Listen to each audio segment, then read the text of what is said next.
Assalomu alaykum, hurmatli talabalar. Bugun sizlar bilan eng qiziq mavzularimizdan biri hisoblangan islomda mazhablarning paydo bo'lishi, islomdagi e'tiqodiy va fiqhiy mazhablar va yo'nalishlar haqida gaplashamiz. Haqiqatda aytishimiz kerakki, bu mavzu aynan dinshunoslikda ham, islom dinida ham eng qiziq mavzulardan bittasi. Nima deganda, aslida islom arablarni birlashtirgan omil hisoblanadi. Nima deganda, aynan islom mavjud bo'lgan qadar davrda arablar 300 dan ortiq butlarga e'tiqod qilishgan va qiziq tomoni, bir arab ikkinchi arabni butiga garchi bir-biriga o'xshash bo'lsa-da hech qachon e'tiqod qilmagan. Va aynan mana shu omil arablarni tarqoq bo'lib yashashga xizmat qilayotgan bir davrda Muhammad sallallohu alayhi vasallam tomonidan demak islomni olib kirilishi arablarni asosiy birlashtirgan omil sifatida ko'zga tashlanadi. Bugungi mavzu mobaynida demak biz sizlar bilan islomdagi ilk bo'linish haqida, mazhablar tushunchasi nimaligini bildirishi, fiqhiy mazhablar, e'tiqodiy mazhablar va mazhablardagi bag'rikenglik tushunchasi haqida to'xtalib o'tamiz. Demak, endi savol tug'iladi, o'zi aslida nima uchun mazhablar kerak bo'ldi yoki mazhablar nima sababdan kelib chiqdi deyilgancha, albatta islom o'zi aslida hayot falsafasini tashkil etuvchi bir muqaddas birlashtiruvchi din vazifasini o'tagan. U asosiy vazifasi jamiyatda aholini fazilatlarini tarbiyalash bo'lganki, aynan har birimiz uchun ham farz bo'lgan ma'lumotlarni demak yetkazib insonlarni birlashtirib turgan omil vazifasini o'tagan. Mazhab so'zi aslida arabcha so'zdan kelib chiqqan bo'lib, yo'nalish, oqim, ta'limot degan ma'nolarni anglatadi. Ya'ni bu degani islomdagi ma'lum bir yo'nalishdagi yoki ma'lum bir ta'limotlardagi ajralish vujudga kelganligini bildirib o'tadi. Lekin bu degani masalan islomdagi bu yo'nalishda boshqacha, u yo'nalishda boshqacha degani emas. Hammasida insonparvarlik, adolat, halollik, o'zaro hurmat degan tushunchalar ustuvor. Barcha mazhablar albatta bir-birini hurmat qiladi, bir-birini rad etmaydi va bir-biri bilan o'zaro demak chuqur hurmatda munosabatda bo'lmaydi. Ya'ni aslida islomdagi hech qaysi mazhab bir-birini rad etadigan bir asosli bir tafovutli xulosalarga ega bo'lmagan. Endi bu yo'nalishlarda o'zi aslida ilk bo'linish nimada vujudga kelgan, qaysi masalada bo'linish vujudga kelgan deydigancha, payg'ambarimiz vafotlaridan keyin demak endilikda insonlar tomonidan ikki xil yo'nalish vujudga keladi. Birinchisi Muhammad sallallohu alayhi vasallam tarafdorlari bo'lgan sunniy oqimi bo'ladigan bo'lsa, ikkinchisi esa Ali tarafdorlari bo'lgan Shia oqimi bo'ladiki, bunda aynan mana shu ikki yo'nalish, ikki taraf, sunniylik va shiyalik o'rtasida bo'linish vujudga kelgan paytda o'z-o'zidan uchinchi xorijiylik degan yo'nalish ham paydo bo'ladi. Endi bu ikki yo'nalishda o'zaro agar tafovutini hisobga oladigan bo'lsak, ibodat qilish, Qur'oni Karim va boshqa ibodat bilan bog'liq jarayonlarda barchasida ular bir xil, ya'ni asosan hech qanaqa farq yo'q. Lekin ba'zi bir masalalarda ikkalasini o'rtasida ozgina farqlar bor. Hozir bu haqida sizlar bilan demak tanishib boramiz. Masalan, oladigan bo'lsak, aynan sunniylikda ahli sunna va jamoat deb atalgan 4 ta fiqhiy mazhab bor. Ya'ni fiqhiy mazhab degan paytimiz bu yerda huquqiy asoslangan, ya'ni asosi bor bo'lgan mazhablar deb hisoblanadi. Bunda Hanafiylik, Shofiylik, Molikiylik va Hambaliylik nomlanadi.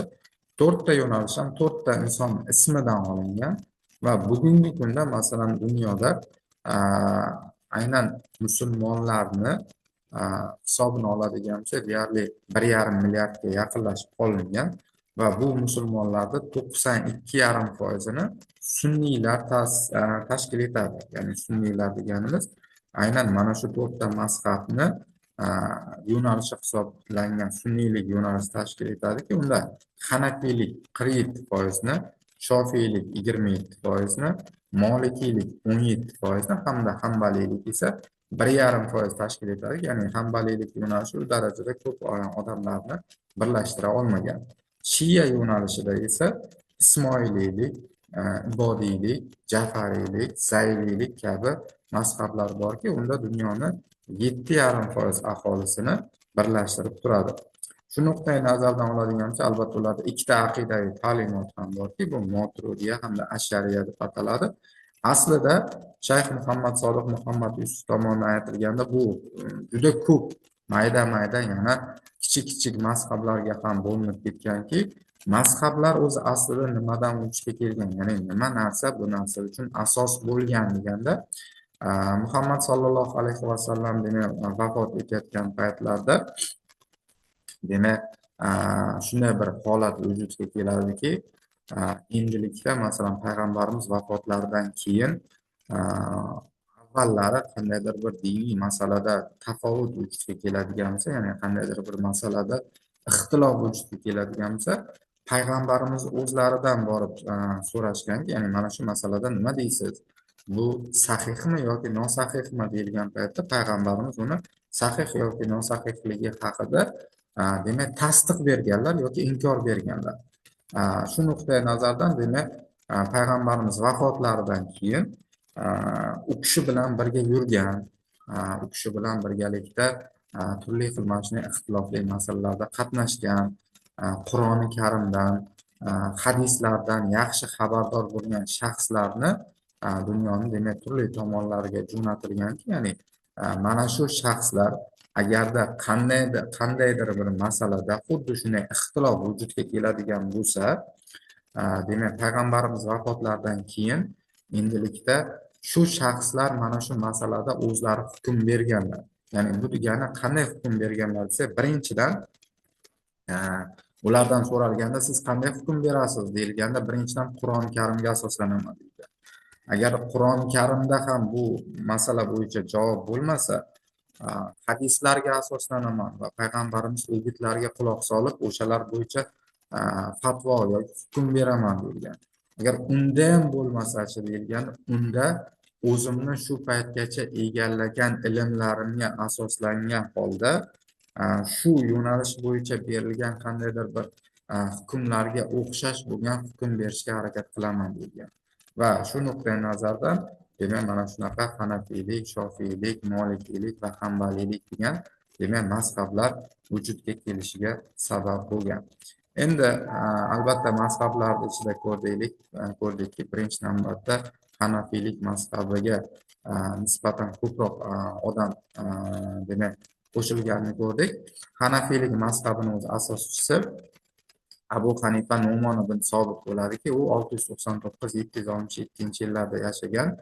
Abu Hanifa umri mobaynida 55 marta haj qilganligi haqida ma'lumot beriladiki, aynan bu ta'limotni ko'pchilik tomonidan qo'shilinishining eng asosiy sababi aynan mana shu mazhabda o'ta mo'tadillik, yumshoqlik, qulaylik va xalqlarni o'zini mahalliy an'analariga imkon qadar moslashishga harakat qilingan.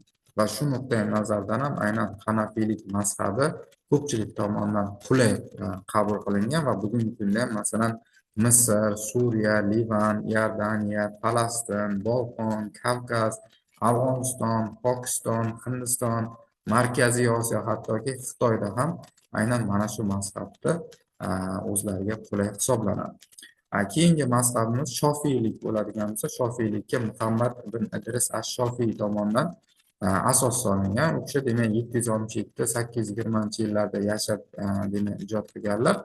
Asosan demak Hanafiylik va Molikiylik mazhablarini deyarli ta'siri sezilib turadi va bu mazhab o'sha o'zini oddiyligi bois Livan, Suriya, Pokiston, Misr, Malayziya, Tailand, Filippin kabi Janub-Sharqiy Osiyo mamlakatlari va Afrika mamlakatlarida ham o'zini ta'sirini bildirib turadi. Asosiy nuqtai nazardan oladigan bo'lsak, bunda demak o'zini Molikiylik va Hanafiylik bilan deyarli yo'nalishlari bir xil. Molikiylik mazhabida esa Molik ibn Anas tomonidan asos solinganki, u 713-795 yillarda yashab ijod qilganlar.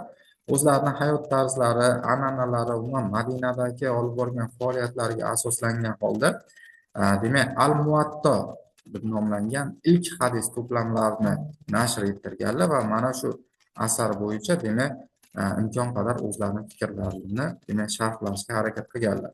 Va oxirgi mazhabimiz bu hambaliylik nomlanadi. Ahmad ibn Hanbal tomonidan asos solingan bu mazhab demak o'zini asosiy nimasi yo'nalishi imkon qadar taqlid qilishga asoslangan, ya'ni an'anaviy yo'l yo'riqlarga asoslangan yo'nalish sanaladi. Bu yo'nalishga agarda e'tibor qaratadigan bo'lsak, asosiy olib borilgan faoliyatda ham imkon qadar o'zlaridan oldin qanday xulosa chiqarilgan bo'lsa, mana shu xulosalarga imkon qadar moslashishga harakat qilingan uslub hisoblanadi. Demak, shuning bilan bugungi darsimiz yakunlaymiz. Mazhablarimiz haqida o'ylaymanki, yetarlicha ma'lumotga ega bo'ldinglar. Yana qo'shimcha ma'lumotlar bilan nasib bo'lsa keyingi darslarimizda davom etamiz. Sog' bo'linglar.